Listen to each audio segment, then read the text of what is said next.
Uma pergunta do Assis, do Ceará.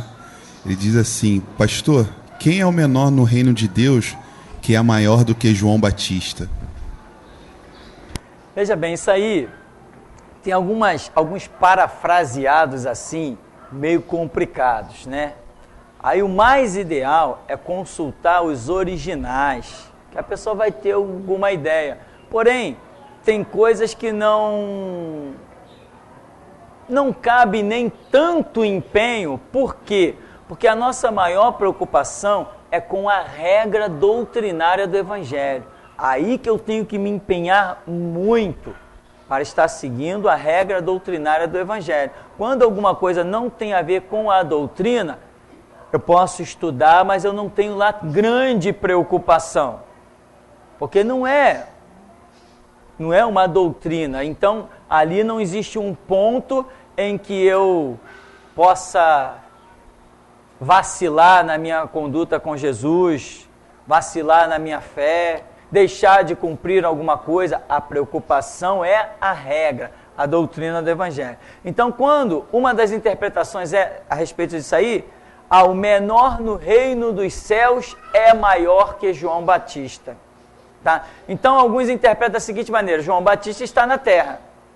Então, quem já está no reino dos céus, já alcançou, está superior a ele, pelo simples fato de já estar no reino, de já fazer parte do reino.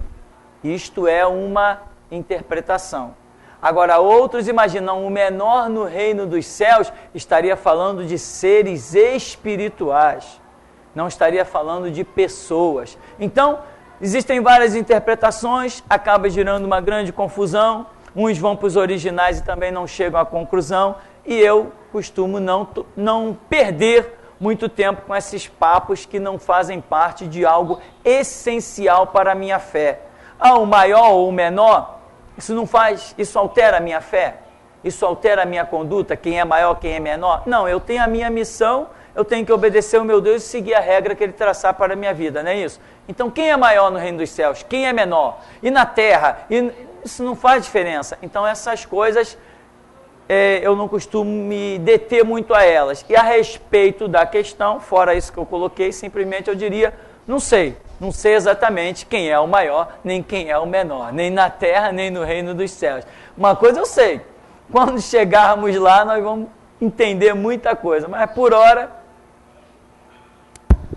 Uma pergunta de um ouvinte chamado Abraão. Ele diz assim: irmão, o pentecostalismo é uma doutrina verdadeira? Fala-me sobre a Igreja de Jesus Cristo dos Santos dos Últimos Dias e o Livro dos Mórmons e sobre as seitas de hoje. Veja bem, pentecostalismo não existe. O pentecostalismo é uma maneira que nós passamos a tratar aquelas igrejas que acreditavam nos dons espirituais. Por quê? Porque entende-se que muita coisa foi manifesta no dia de Pentecostes, né? Visões aconteceram ali, falar em línguas de outras nações, e aquele poder que veio sobre o apóstolo Pedro, que saltou no meio da multidão, e uma massa se converteu. Este mover sobrenatural, os que creem neste mover, recebem o título aí de pentecostais. Quem deu esse título? Qualquer um por aí saiu com esse título e, como se diz, a onda pegou. Mas ninguém é pentecostal, nem deixa de ser pentecostal. A regra para a nossa vida é a Bíblia. E essa crença no sobrenatural está na Bíblia. Então, se alguém pergunta, você é pentecostal? Eu digo assim, não. Você crê no dom de línguas? Creio. Você crê em visões? Creio. Crê que Jesus dá poder para expulsar demônio? Creio. Aí a pessoa vai dizer assim, então tu é pentecostal. Eu falei, tá, tudo bem. Obrigado. Que diferença faz? Eu creio na Bíblia. Agora, por eu crer em alguns detalhes da Bíblia que outros não creem, existem pessoas que fazem separação.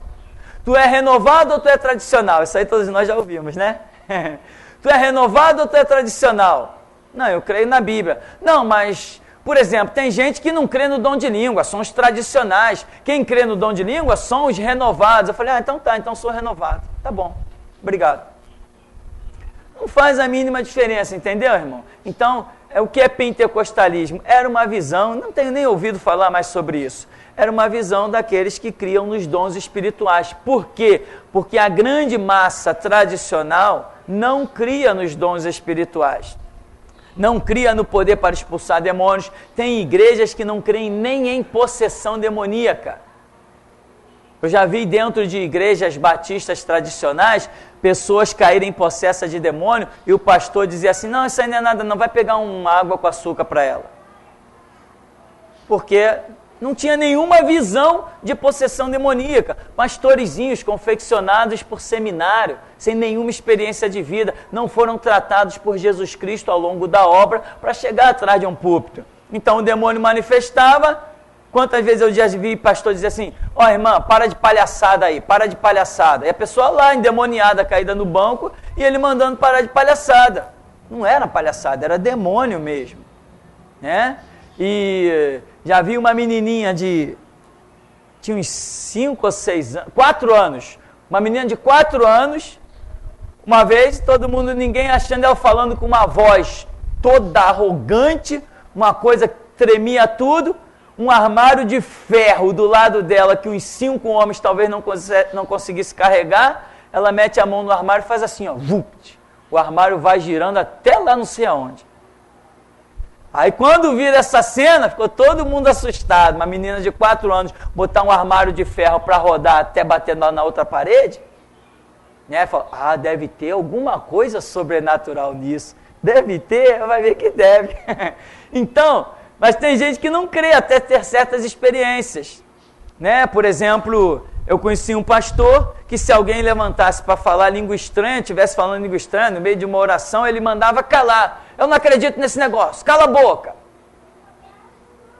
Então esses são os tradicionais. Aí os outros são os renovados, são os pentecostais, mas não faz diferença nenhuma esse negócio, tá ok? O que nós temos que crer é na Bíblia. A Bíblia fala do sobrenatural? Fala. A Bíblia fala de um mover espiritual, línguas estranhas? A Bíblia fala? Se a Bíblia fala, eu creio e quero viver. Simplesmente isso. E teve outra pergunta, a segunda parte do que ele comentou. Sim, os mormons, né? Os mormons são a Igreja dos Santos dos Últimos Dias, né? Eles têm um livro que um cidadão conta as suas experiências, que viu anjo, que viu um monte de coisa. Enfim, é um livro de como se fosse uma sabedoria chinesa, como se fosse aquela coisa de uma boa palavra, uma palavra temperada, histórias assim muito boas. Lá mais pro meio tu vai encontrar uns horrores, mas o cartão postal do livro é muito bom, histórias interessantes, histórias engraçadas, em edificação, uma série de coisas, mas não se compara com a glória do Novo Testamento selado com o sangue de Jesus Cristo. O livro dos Mormons, a doutrina dos Mormons, não coloca ninguém no céu, ao contrário, no inferno. Lá no céu você não vai encontrar ninguém que te diga assim, eu era Mormon, poxa, chegamos no céu. Não vai encontrar. Se você quer apertar a mão de algum Mormon, faça isso aqui na terra, que lá no céu você não vai fazer. Ex-Mormon sim, mas Mormon lá no céu não tem. Não existe salvação fora do Evangelho de Jesus Cristo quando se trata de seguir uma doutrina. Não existe salvação fora do Evangelho de Jesus. Então, meu irmão, tem vários livros por aí, o Evangelho segundo o Espiritismo. Imagina, se o Evangelho condena tudo que é Espiritismo, os espíritas lançaram o Evangelho segundo o Espiritismo. Tem o livro dos Mormons, tem uma série de enciclopédias que são usadas pelos testemunhas de Jeová, onde eles mais apresentam aquelas enciclopédias do que a própria Bíblia. Na verdade, que de Bíblia eles não entendem absolutamente nada. Então, livro para a nossa vida, para nos conduzir espiritualmente, é a Bíblia, selada com o sangue de Jesus. Se alguém tem dúvida, é só dobrar os joelhos e perguntar, Deus, qual é o caminho a seguir? E Deus vai revelar esse caminho. Mas tem gente que já tem os seus privilégios. Imagina um líder mormon, que é um cara riquíssimo. Os mormons, além de serem maçons, ainda são riquíssimos. Eles têm lá uma doutrina de dinheiro, uma situação que eles são tudo ricos. Os líderes dos testemunhas de Jeová é tudo rico também. É tudo gente da grana, é tudo gente envolvida com maçonaria. Então, eles não vão perder tempo, vamos assim dizer, de nem fazer uma oração. Para eles não interessa, eles estão vivendo uma bela vida e acabou a história. Agora, nós conhecemos a verdade. A verdade é no altar de Deus que a gente encontra. Jesus falou, tu quando orares, entra no teu quarto, fecha a tua porta e fala com teu pai. Quem faz isso, acha o caminho. Quem não faz, continua perdido. Amém? Tem alguma pergunta aqui para nós seguirmos? Não? Então vamos seguir. No capítulo 9 do profeta Jeremias, diz assim: provera a Deus a minha cabeça se tornar sem águas e os meus olhos em fonte de lágrimas. Então choraria de dia e de noite os mortos da filha do meu povo. Jeremias ainda não está vendo isso. Isso ainda não está acontecendo. Ele está no começo do seu ministério, que vai durar alguns bons anos. O ministério de Jeremias é longo. Então, mas ele, pela profecia que ele está lançando, e Deus dizendo que o povo não vai dar ouvidos, que o povo não aceita a disciplina, ele já está lamentando. Quem dera que a minha cabeça se transformasse em água, e os meus olhos em fontes de lágrimas para chorar os mortos da filha do meu povo. Porque ele já está vendo que não tem jeito, não vai haver correção do povo. Isso é o que nós também dizemos, não haverá correção da igreja. Alguém do povo, alguém da nação de Israel creu em Jeremias? Sim, alguém creu, mas a nação como um todo, não creu. Assim será também com a igreja. Alguém crerá na voz da restauração. Como alguém creu em João Batista, não creu? Os discípulos chegaram perto de João Batista, ele falou assim, olha lá, eis o Cordeiro de Deus que tira o pecado do mundo. É a ele que vocês devem seguir. Não foi isso que João Batista fez? O que os discípulos fizeram? Largaram João Batista e foram atrás de Jesus. Mas quem mais? Entende? Então a quantidade de pessoas, relativamente, a quantidade que segue a voz da restauração é curta, é muito pouca. E assim será com a igreja. Poucos darão ouvidos à voz da restauração. O Brasil hoje tem 200 milhões. Não vou nem usar número aqui, senão seria absurdo. É muita pouca gente que dará ouvidos à voz da restauração. Muitíssimo pouco. Mas darão ouvidos. Foi assim com Jeremias. Alguém deu ouvidos a ele. Nós vamos detectar que teve gente que foi ao cativeiro e prosperou no cativeiro. Eram os que deram ouvidos a Jeremias. Porque Jeremias dizia assim, se rendam ao rei da Babilônia e vós prosperareis. Aqueles que se renderam, prosperaram. Deram ouvidos à voz de Jeremias. Então, aqui Jeremias está lamentando. E a lição aqui é mais uma vez esta. Às vezes você é chamado para pregar o que não te agrada. Você é chamado para pregar o que te constrange a ti mesmo. Você é chamado para pregar aquilo que te causa males, te faz entristecer. E esta é a razão porque muitas pessoas não vão adiante. Quem quer chegar e dizer assim, Silas Malafaia é um hipócrita, é um mentiroso, é um mercenário. Quem quer dizer isso? O homem está na mídia há anos, é o programa evangélico mais velho do Brasil. Quem quer dizer isso? Ninguém quer? Então eu digo. Mas é com muita alegria que eu digo isso? Não, é com muita tristeza, porque no começo da minha caminhada, quem mais me edificou foi ele. Hoje não, hoje ele é lixo, hoje ele é esterco, hoje ele não presta para nada. E aqui ninguém considera o homem de Deus pelo que foi, nós só consideramos pelo que é. Quem foi já era, não interessa mais. Porque a Bíblia diz que se alguém anda em injustiça, mas passa a praticar iniquidade, vai morrer na iniquidade. Mas se é iníquo e passa a praticar justiça, pela sua justiça, viverá. Então não tem ilusão. Ninguém julga o homem de Deus pelo que foi, tem que ser pelo que é. Benihim foi uma fonte de edificação tremenda, hoje é um lixo. Billy Graham foi uma bênção, hoje é outro lixo. E um bando de outros por aí que foram bênção e hoje é lixo. Então, quem quer pregar isso? Deus achou mais alguém no tempo de Jeremias? Não achou ninguém, não achou absolutamente ninguém.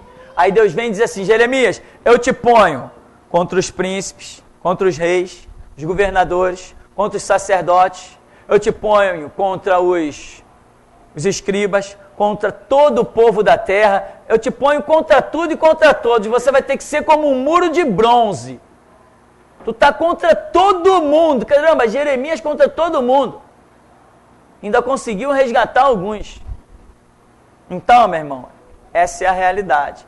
Você é chamado, às vezes, para uma obra desse nível. Mas a pressão é tanta que a grande maioria diz, não, isso aí não é de Deus, não. Isso não é de Deus, não. Eu? Não, que isso? Pastor, você não acha que você não deveria ficar falando mal das igrejas? E todo dia vem alguém me dar um ensinamento desse. E eu digo assim, me aponta qual foi a igreja a respeito da qual eu falei mal. Que eu vou lá e peço perdão e me arrependo e nunca mais falo. Até hoje ninguém me mostrou nenhuma igreja da qual eu falei mal. As pessoas me mostram o templo de Satanás, do Edir Macedo. Me mostram templos de Satanás dos presbiterianos, envolvidos com a maçonaria, cultuando o diabo. Me mostram templos de Satanás das Assembleias de Deus, onde os políticos servos do diabo, que oferecem seus garrotes no terreiro de macumba, estão lá pregando para os pastores. O conde satanista declarado colocou o Exu dos Ventos na linha amarela e foi pregar para todos os pastores da Assembleia de Deus, do Ministério de Madureira. Convocaram os líderes de Madureira, convocaram todos os pastores de todas as comarcas, de todas as congregações, fizeram uma reunião somente com todos os pastores e o pregador daquele dia foi o conde, o político. E aí eu falo mal, as pessoas, não fale mal das igrejas. Qual igreja? Não fale mal dos ungidos de Deus. Qual deles? De qual ungido eu falei mal? Eu me arrependo no pó e na cinza, porque a Bíblia diz não falarás mal do ungido do Senhor. Agora, se deixou de ser ungido, eu saco a espada, dou em quem doer. Agora, se é ungido, eu não posso falar mal. Deus não vai me dar palavras contra o ungido dele. Se me deu é porque não é, está em falta. Amém, meu irmão? Agora, a missão não é fácil. Jeremias não está chorando? Jeremias não está pranteando? Ah, sim, lá em Jeremias, no capítulo 15, 10, o que diz lá? Você lembra? Ai de mim, minha mãe, por que tu me deste a luz? Sou um homem de rixa e de contenda para todos os habitantes da terra. Ai de mim, porque o homem chega ao ponto de amaldiçoar, entre aspas, o dia do seu nascimento. Então, para que eu nasci? Porque ele reconhece que ele está com uma missão terrível. Mas eu te pergunto, ele levou até o fim? Isso é o que interessa, amém? Chorando, lamentando, entrega uma profecia, lamenta, entrega uma profecia, vai para o canto chorar, entrega uma profecia, vai prantear, e está dizendo, para que eu nasci? Mas está entregando, amém? Então, meu irmão, chora, geme, mas vai até o fim. Isso é importante. Às vezes você está numa missão e Deus falou comigo para fazer isso, então vai ser tudo bênção. Sim, vai ser tudo bênção. Você vai colher flores, mas vai ter os espinhos, vai ter as pedras. E tem gente que quando começa a ver as coisas adversas, conturbadas, problemáticas, volta atrás, muda a ideologia, renuncia ao ministério. Eu pregava na Praça da Bandeira. Quando eu pregava, tinha gente que parava lá na rua para ouvir. Do outro lado da calçada, as pessoas paravam para me ouvir pregar na Praça da Bandeira. Lá do outro lado, na rua Barão de Ubá, 182, era a igreja. E assim como as pessoas paravam para ouvir lá do outro lado, os traficantes também paravam. E tinha gente que não gostava do que eu pregava. Pouco importa. Importa que Jesus gostava. E os traficantes mandaram recado para eu fechar a igreja. Aqui no bairro de Santo Cristo, aqui onde nós estamos, exatamente aqui, quantas vezes as pessoas estão iradas aí, afinal de contas isso aí é tudo, é umbanda, é quimbanda, é candomblé, é catolicismo, isso aqui é impregnado disso, esse bairro aqui foi colonizado, foi fundado pelos portugueses e espanhóis. Então nós viemos aqui, nos plantamos aqui. Somos a única igreja evangélica verdadeira no bairro de Santo Cristo. Não tem outra, eu não reconheço outro. Não reconheço a Assembleia de Deus lá em cima, os batistas lá embaixo, a Nova Vida. Não reconheço nenhuma igreja aqui do bairro como sendo fonte de salvação. Só reconhecemos nós mesmos e ponto final, doa em quem doer. Quantas vezes você já viu polícia aí na porta? Quantas vezes você já soube que teve polícia aí na porta? E pode vir quantos quiserem. A rua é pública, pode estacionar aí na porta e pode esperar. A hora que eu puder atender, eu atendo. Amém? Agora, muita gente não quer. Aliás, que tem gente que a ideologia é botar a polícia na nossa porta para que as pessoas fiquem com medo e não venham mais na igreja. Essa é uma das estratégias dos servos do diabo que estão por aí. Então, nós somos chamados para uma missão e nós vamos encarar o judiciário, se tiver que vir polícia nós vamos encarar, nós vamos passar por cima de tudo, o vizinho que está problemático, que está na ira, que está na contenda, nós vamos em frente, não interessa, o nosso lema é Bíblia sim e Constituição não, esse é o nosso lema. Agora a missão é fácil? Não, a missão não é fácil, toda hora, estão chamando lá em cima, quem é? A polícia, tá, o que foi? Aí vou eu, entendeu? Aí vem uma cartinha, né? A Universal está tentando me processar. E eu estou prestes a fazer um vídeo onde eu vou rasgar o processo deles, né? A Universal está tentando me processar. E eu nem sei do que. Eu nem sei do que. E nem me interessa saber.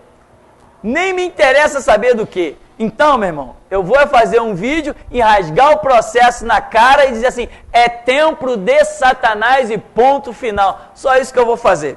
Então, esta é a obra. Esta é a obra. Passam os assembleanos, viram a cara para mim, graças a Deus. Passam os batistas, fingem que não me viu, graças a Deus. Está me poupando saliva de dar um bom dia, né? Então, essa é a obra. Assim como Jeremias passava e queriam era bater nele, queriam era espancá-lo. Quando conseguiram, prenderam ele, jogaram ele no calabouço, fizeram um monte de coisa. Mas por final das contas, quem ficou de pé? Foi Jeremias. Então a obra é essa, né?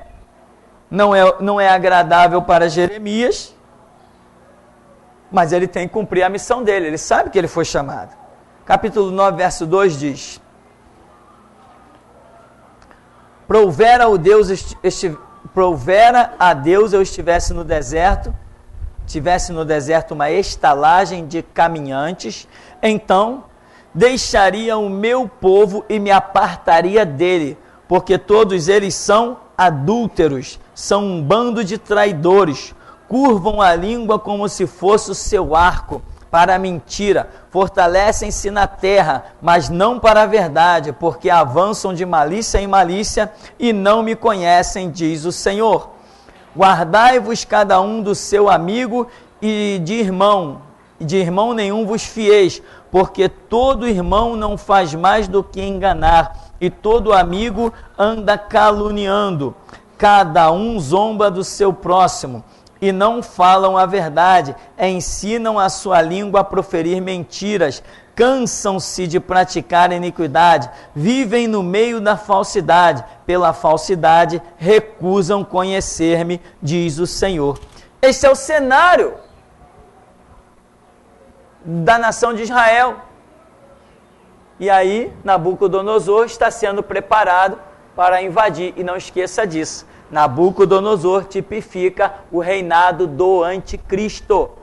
Nabucodonosor tipifica o reinado do anticristo. Nós tivemos um pouquinho disso quando Hitler assumiu o poder e quase dizimou os judeus. Mas aquela história não terminou ali. Aquilo foi só um lampejo.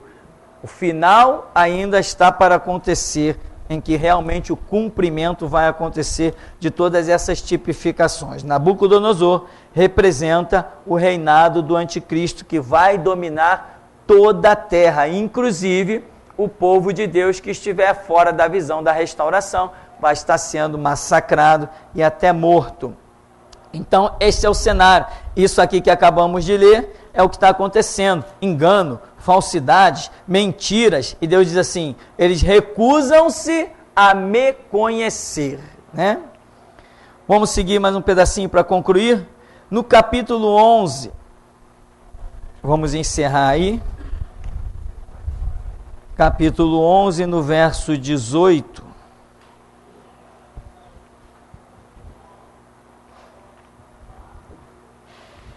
Diz assim: o Senhor me fez saber, e eu soube. Então me fizeste ver as suas maquinações. Eu era como manso cordeiro, que é levado ao matadouro, porque eu não sabia que tramavam projetos contra mim, dizendo, destruamos a árvore com seu fruto, e a ele, cortemo-lo da terra dos viventes, e não haja mais memória do seu nome. Mas, ó Senhor dos exércitos, justo juiz, que provas o mais íntimo do coração, veja eu a tua vingança sobre eles, pois a ti revelei a minha causa. Portanto, assim diz o Senhor acerca dos homens de Anatote, que procuram a tua morte e dizem, não profetizes em nome do Senhor, para que não morras às nossas mãos. Sim, assim diz o Senhor dos exércitos, eis que eu os punirei. Os jovens morrerão à espada, os seus filhos e as suas filhas morrerão de fome, e não haverá deles resto nenhum, porque farei vir o mal sobre os homens de Anatote, no ano da sua punição. A hora está reservada, o momento está guardado. Jeremias diz assim, eu não sabia, eu era como um cordeiro manso, mas Deus me fez ver o que eles estavam tramando pelas minhas costas. Deus me revelou que eles estão querendo destruir a árvore e o seu fruto. Eles querem me exterminar. Ora, mas ele também não era um judeu? Ou seja, ele também não era um cristão? Nós não temos sido criticados por causa de uma frase que temos lançado no mundo, e o mundo tem aderido, o mundo dos restauradores tem aderido a essa frase? Bíblia sim, Constituição não? Às vezes eu abro lá umas coisas, alguém me manda algumas coisas, uns e-mails que chegam, quando eu olho embaixo, naquelas assinaturas de e-mail, Bíblia sim, Constituição não. Só Deus é soberano. Eu digo, o mundo está devagar entendendo a visão da restauração. Ora, mas não querem os crentes não querem nos crucificar por causa dessa frase? Não poderia. Porque quando nós dizemos Bíblia sim, Constituição não, o que significa isso? Nós não estamos exaltando a Bíblia? Ué, quem exalta a Bíblia tem que ser crucificado? Quem exalta a Bíblia tem que ser discriminado e morto? Como os outros crentes fazem conosco? O escândalo que essa frase provoca, as pessoas dizem, vocês estão malucos? Onde já se viu isso, Bíblia sim, Constituição não? Ora, eu não estou exaltando a Bíblia acima de todas as coisas? Eu não estou dando à Bíblia um valor tão tremendo a ponto de dizer que ela está acima das constituições que todo mundo reverencia e cultua? Então outros cristãos deveriam dizer assim, poxa, legal, o cara pode ser até maluco, mas ele está exaltando o que é certo. Eu estou exaltando a Bíblia, eu estou colocando a Bíblia acima de tudo e de todos. Deus deu essa frase aí para nós numa revelação tremenda. Então, por que as pessoas nos criticam quando nós exaltamos a Bíblia? Porque a exaltação da Bíblia deve condenar a prática deles em alguma coisa. Eles devem se sentir ofendidos com alguma coisa. E aqui, Jeremias está pregando o quê? Arrependimento. Olha, o que há de errado nisso? Jeremias está dizendo que não tem que adorar o sol e a lua. Ué, não está certo isso? Jeremias está dizendo que eles não têm que adorar os postes ídolos, as imagens de escultura de Baal. Eles não sabiam disso? Mas ao contrário, qual é o projeto deles? Temos que matar esse cara, não aguentamos mais ele nos acusar. Aí Deus já tinha dito, eles rejeitam a disciplina, eles rejeitam a correção, eles não querem me dar ouvidos, Jeremias. Vai lá e prega, mas já fica sabendo que eles não vão te ouvir. Depois Deus vai levantar Ezequiel e vai dizer assim, Ezequiel, se eu te enviasse para um povo de uma fala diferente, um povo de outro idioma, eles te ouviriam, Ezequiel. mas porque eu estou te enviando ao meu povo, a casa de Israel, que fala a mesma língua que você, eles não vão te ouvir. Israel é o retrato da igreja. Sempre quando Deus tenta restaurar Israel, nós podemos transportar para esses dias que nós estamos vivendo. Estamos chegando ao fim da era da igreja. A era da igreja se encerra no século 21, que é amanhã do terceiro dia, quando Jesus ressuscita, sai do túmulo, se manifesta novamente. Então, neste século, a era da igreja chega ao seu fim. A voz da restauração foi implantada e a igreja não vai dar ouvidos à voz da restauração. Mas pastor, e você então, você desanima de pregar? Não. Quanto mais rejeitarem, significa que tanto mais eu preguei. O meu galardão está seguro. Eu não estou nem aí quem vai se converter, quem vai olhar. Interessa que eu tenho que fazer a minha missão. Eu tenho que ajuntar tesouro para chegar lá no céu eu ter alguma coisa. Essa é a minha visão. Jesus não falou, juntar tesouro no céu? Então eu vou ajuntar tesouro no céu. Ele pode me mandar pregar e dizer assim, ninguém vai te dar ouvido. Aí que eu vou pregar com mais vontade ainda, com todas as minhas forças. Vou gritar com todo o meu pulmão. Eu tenho que fazer a minha parte. Porque daqui a pouco, irmão, dentro de mais algumas décadas, estou indo embora. Quem ficar, ficou. Amém? E o nosso olho está posto lá em cima. Elevamos os olhos para os céus, para aquele que habita acima dos montes. Então, Jeremias tem uma conspiração contra ele, né? Outro dia, a minha esposa estava ouvindo uma trama aí na rua, ninguém viu que ela estava lá na janela, lá em cima, e alguém está dizendo assim, é bem aí na porta, nós temos que acabar com isso aí, nós vamos acabar com isso aí, nós vamos dar um jeito de acabar com isso aí. Essa risada que eu estou dando aqui foi a risada que eu dei quando a notícia veio. Os inimigos estão tramando, os inimigos estão tentando de tudo. E o mais triste às vezes é que crentes estão também se sentindo ofendidos pelas pregações que estão exaltando Jesus Cristo.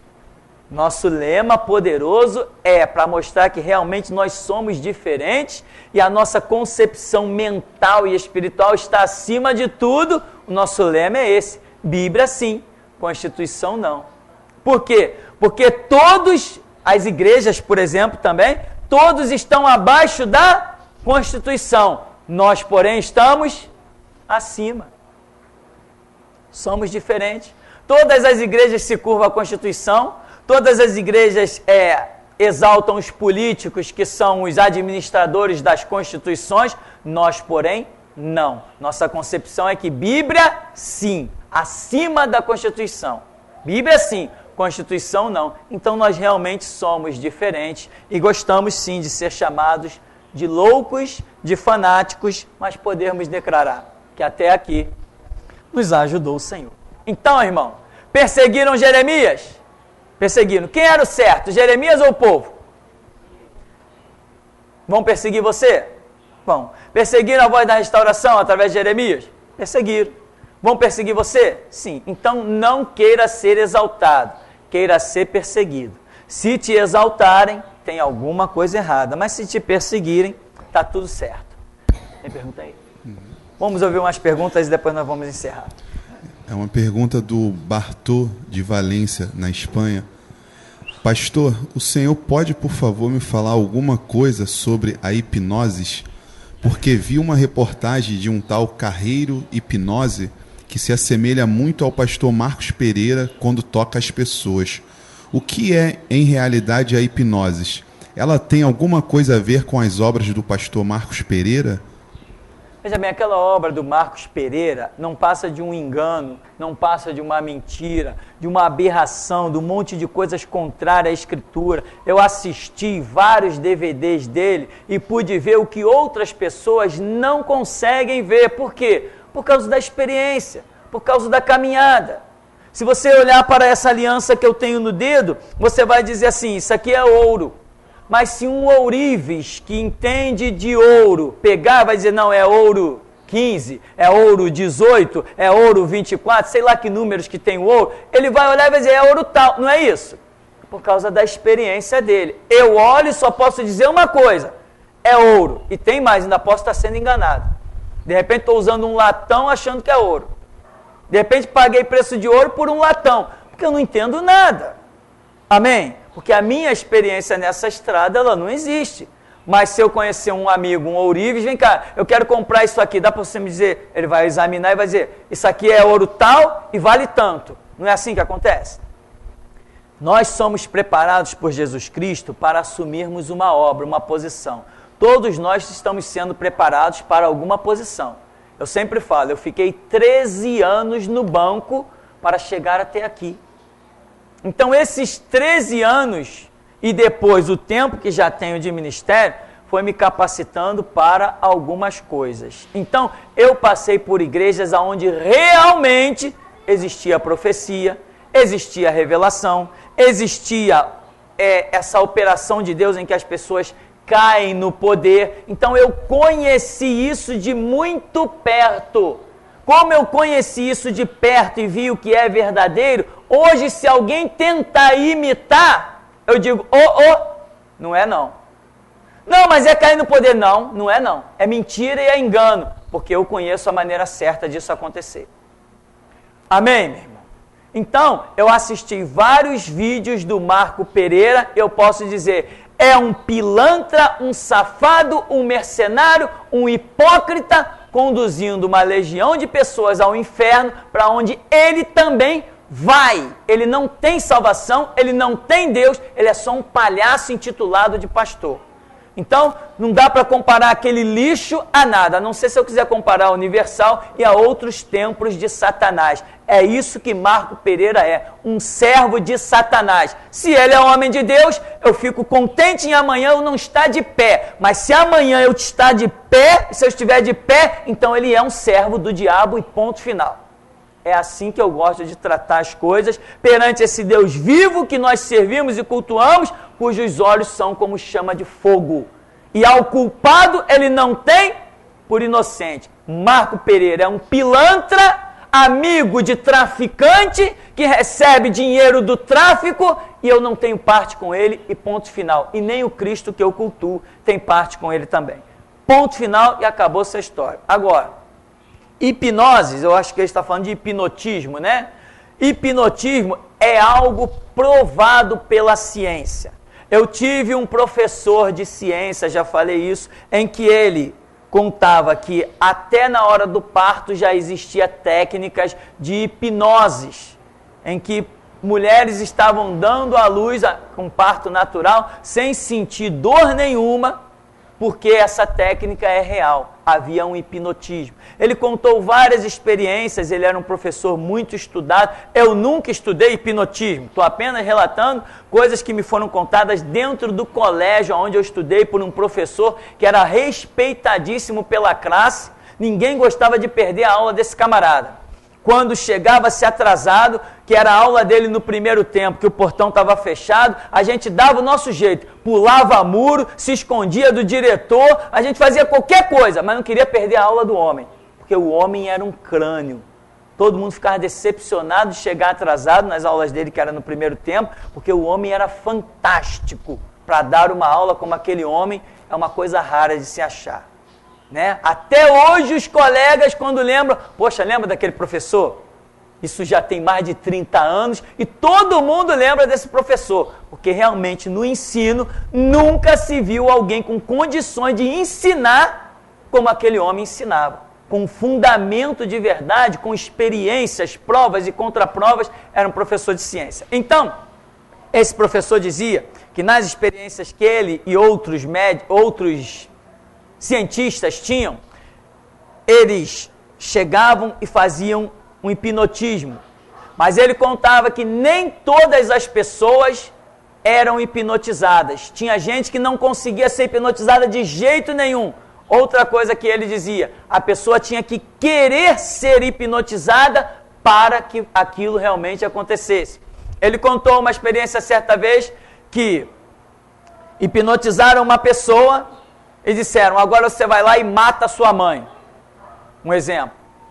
E a pessoa foi, pegou a faca hipnotizada e chegou perto da mãe. Quando chegou perto da mãe para matar, acordou, despertou da hipnose. Dentre essas e outras experiências, ele dizia que uma pessoa, mesmo hipnotizada, não realizaria aquilo que ela não quisesse realizar. ela despertava na hora. Dizia ele, um professor de ciência que se juntava com outros cientistas e tinha autorização do Estado para praticar uma série de coisas. Então, Marco Pereira não tem nada a ver com hipnotismo, tem a ver só com engano, aquelas pessoas que caem no poder. É tudo uma brincadeira, é tudo uma palhaçada, um monte de criança. Até na igreja verdadeira onde tinha isso, eu via muita gente se jogar no chão, não cair no poder, mas se jogar no chão, e muitas se machucavam feio, porque quando cai no poder, cai que nem um papel. Não faz nem um arranhão, afinal de contas é o poder de Deus. Mas quando a pessoa quer se jogar para aparecer, aí é outra história. Deus não tem parte com nada disso. Eu vi gente bater com a cabeça no chão e se machucar muito feio. Então, são duas coisas diferentes. Marco Pereira, só engano, só mentira, e a hipnose é uma realidade, porém, bem restrita. Isso que às vezes você vê na televisão, pessoas comendo limão como se estivesse comendo laranja doce, já viu? Esse professor cansou de contar isso. Cortava-se um limão com casca e tudo e dizia para a pessoa, ó, isso aqui é uma laranja doce, pode comer. E a pessoa comia aquilo tudo de uma maneira impressionante, sem sentir absolutamente nada. O hipnotismo é uma realidade, porém é restrito. Uma pessoa hipnotizada não está em seu domínio total. Se você mandá-la fazer, segundo as experiências, alguma coisa que ela não queira fazer, ela desperta, ela acorda. Tem mais pergunta? É uma pergunta do Bruno. Ele diz, bem pastor, hoje fiquei sabendo de um assunto muito polêmico sobre uma lei que Marta Suplicy quer aprovar sobre a homofobia, para impedir que as pessoas sejam contra o homossexualismo. Eu queria saber a sua opinião sobre esse assunto. Pode aprovar a lei que for. Estou nem aí, se quiserem a minha assinatura, o meu aval. Diga, aprovem todas as leis. Eu quero ver me calar, né? Aprovar a lei pode aprovar à vontade. Eu quero ver me calar. Eu quero ver me convencer de não pregar o texto bíblico, né? Ah, vai prender? Prende. Pode prender à vontade. Não vai me calar nem preso. Não tem como. E tem mais. O projeto de Deus não pode ser frustrado. Não me interessa a lei do Congresso. Ah, não pode falar mal do homossexualismo, não pode falar mal dos traficantes, não pode falar mal dos delegados pilantras, não pode falar mal dos juízes mercenários. Tá bem, não pode. Tá, tô nem aí. Eu não vou ler lei feita por Congresso. Eu vou continuar pregando a minha Bíblia, porque o meu lema é Bíblia, sim. Constituição, não. Eu não sigo Constituição, eu sigo Bíblia. Então não me interessa que a lei que esses palhaços vão fazer em Brasília, a Marta Suplicy, ou o Eduardo Paes, ou esse governador, o Sérgio Cabral, ou o Lula, ou a Dilma, não me interessa. O referencial da minha vida não são eles, são Jesus Cristo. O referencial da minha vida não são as constituições, ou as leis, as emendas, ou as rasuras do Congresso. O referencial da minha vida é a Bíblia. É por ela que eu vivo e é por ela que eu espero um dia ter forças para morrer. Então não me interessa a lei que façam. Se quiserem a minha assinatura para aprovar alguma lei no Congresso, eu também dou. Agora quero ver me calar, me impedir de pregar o que eu acho que devo pregar. Amém, irmãos? Vamos ficar por aqui então.